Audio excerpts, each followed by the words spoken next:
కోస్తాలు వర్షాలు వణికిస్తున్నాయి. శ్రీకాకుళం నుంచి రాజమండ్రి వరకు భారీ వర్షం కురుస్తోంది.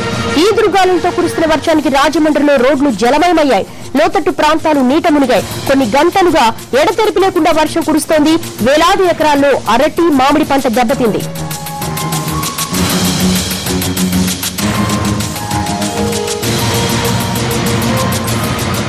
భారీ వర్షాలకు విశాఖ జిల్లా కొండ్రంగి మండలంలో పిడుగుపాటుకు 4 రైతులు మరణించారు. రాజమండ్రి వర్ష బీభత్సానికి సంబంధించి మరిన్ని వివరాలు మా ప్రతినిధి రవిని అడిగి తెలుసుకుందాం. రవిచంద్ర, ప్రస్తుతం ఎన్ని సెంటీమీటర్ల వర్షపాతం నమోదైంది? బీభత్సానికి సంబంధించి డీటెయిల్స్ చెప్పండి. మేఘాలతో పాటుగా మధ్యప్రదేశ్ నుంచి ఆవరించి ఉన్న ఉపరితల ద్రోణి ప్రభావంతో కోస్తా జిల్లాలో విస్తారంగా వర్షాలు కురుస్తున్నాయి. ఈ రోజు సాయంత్రం విశాఖ జిల్లా కోటపాడు మండలంలో పిడుగులతో కూడిన వర్షానికి 4 రైతులు చనిపోయారు. 2 భార్యాభర్తలు కాగా 2 ఉభయ కుటుంబానికి చెందిన రైతులు తదితర వర్షం ఇవ్వడంతో పాటుగా పిడుగులతో కూడిన వర్షం పడడంతో వీళ్ళందరూ కూడా చెంపు చెట్టు కింద తలదాచుకునే ప్రయత్నం చేశారు. అదే ఆ చెట్టు మీదనే పిడుగు పడటంతో వీళ్ళందరూ కూడా 4 రైతులు అప్పుడే సజీవ దహనమయ్యారు. ప్రస్తుతం ఆ సంఘటనా స్థలానికి అప్పారావు అలాగే తమ్మిబాబు వాళ్ళిద్దరు కూడా పేర్లను గుర్తించారు. మరో 2 గుర్తించాల్సింది.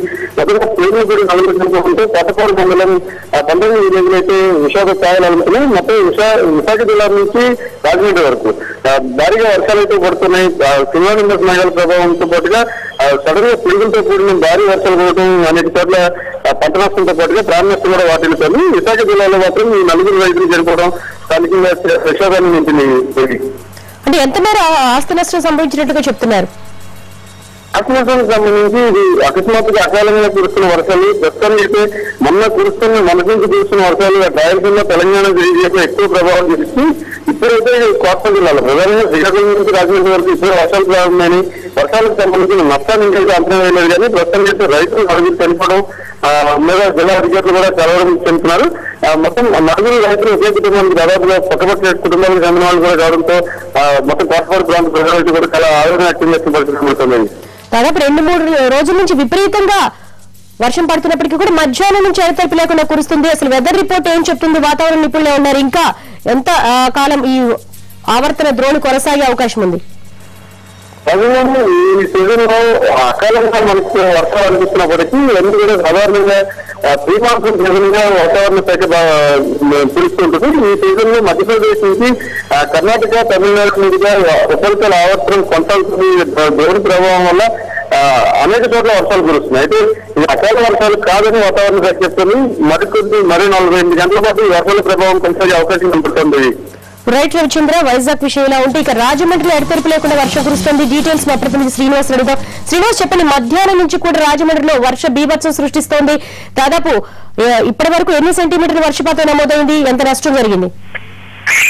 దేవి, రాజమండ్రిలో ఈ రోజు సాయంత్రం ఒక్కసారిగా వర్షం పెద్ద ఉరుపులు మెరుపులతోటి భారీ వర్షం నమోదైంది. దీంతో పల్ల ప్రాంతాలన్నీ కూడా జలమయం కావడం జరిగింది. చుట్టుపక్కల ప్రాంతాల్లో అన్నింటిలో కూడా రాజమండ్రితో పాటు పరిసర ప్రాంతాలన్నింటిలో కూడా చాలా ఎత్తున భారీగా వృక్షాలు సైతం నేలకొరిగిపోయినాయి. దీంతో రాజమండ్రి టు కాకినాడ వెళ్లే EDP రోడ్లోని భారీగా వృక్షాలు నేలకొరిగిపోవడంతో మొత్తం 3 కిలోమీటర్ల మేర అక్కడ ట్రాఫిక్ స్తంభించిపోయింది. అలాగే రాజమండ్రిలోని ప్రతి వీధిలోని కూడా చాలా చెట్లు పడిపోవడం చోట జరిగింది. దాంతో ప్రజలు అసౌకర్యానికి గురయ్యారు. అయితే ఉదయం నుంచి చూసినట్లయితే ఉదయం నుంచి 26 డిగ్రీల సెంటీగ్రేడ్ల వేసవితాపం ఉన్నది. ఉదయం నుంచి చాలా ఎండ తీవ్రత ఎక్కువ ఉండటంతో చాలా ప్రజలు అలడిపోయారు. అయితే అలాంటిది సాయంత్రం ఒక్కసారిగా కురిసిన వర్షానికి మొత్తం వాతావరణం అంతా చల్లబడి ప్రజలందరూ ఉపశమనం పొందడం జరిగింది. అయితే అందరూ కూడా ఆఫీసుల నుంచి అలాగే కాలేజీ స్కూల్స్ నుంచి వచ్చే సమయంలోని ఈ వర్షాలు రావడంతో ప్రజలందరూ కూడా అసౌకర్యానికి గురికావడం జరిగింది. అయితే బయట నుంచి లోపల నుంచి బయటకు వచ్చే పరిస్థితి కూడా లేకపోవడం కూడా జరిగింది.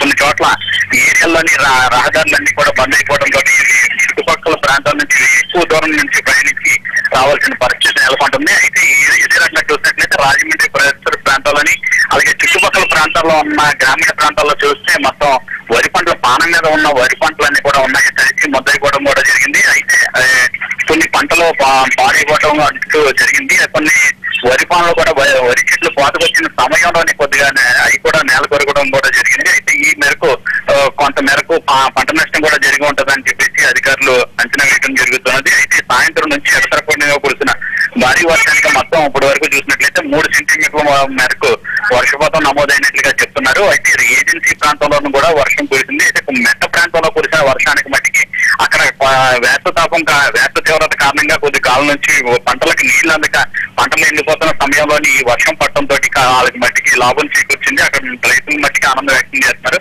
ఈ రైతులకు పంటలకి కొంత మేరకు మేలు జరిగిందని చెప్పేసి అంటున్నారు. అలాగే